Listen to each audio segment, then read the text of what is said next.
I'm a little kid beat. Sa umaga shirt post, sa tanghali shirt post, sa gabi shirt post, tanghali shirt post. Kahit walang connect sa buhay ko, i-share ko walang maka-shirt post. Sa umaga shirt post, sa tanghali shirt post, sa gabi shirt post, tanghali shirt post. Kahit walang connect sa buhay ko, i-share ko walang maka-shirt post.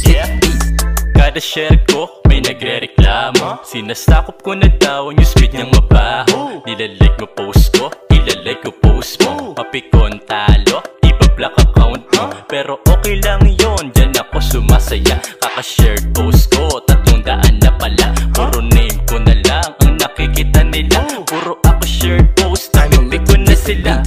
Nagsishare kayo, hindi naman nagre-react. Di kayo artista, sarap nyo na lang i-block. Tabi kong status, pero kulay blue react. Mga feeling famous, gusto ko naman na pop. Sa umaga shirt post, sa tanghali shirt post, sa gabi shirt post, tanghali shirt post. Kahit walang connect sa buhay ko, i-share ko walang maka-shirt post.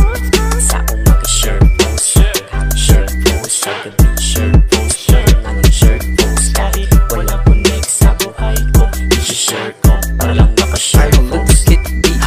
Habang nasa chair, ako ay magsishare. Mananakop ako ng newsfeed at para fair. Wala akong pakialam kung sino magalit yan. Kung pwede pagpasensyahan kasi wala naman tong girl friend. Kaya always zero chat pero laging napupuyat. Kaka-shirt post parang halos na share ko na lahat. Ginawa ng habitat, bawat akong pangalan ko kalat. Tuloy sa private share kahit walang react. Kasi sa account ko shirt post ang bumubuhay. Ang messenger ko parang abandonadong bahay. Kaka-share laging puyat at nagagalit na si nanay. Bawat online ko mag-share post lang lagi ang aking pakay. Sa umaga shirt post,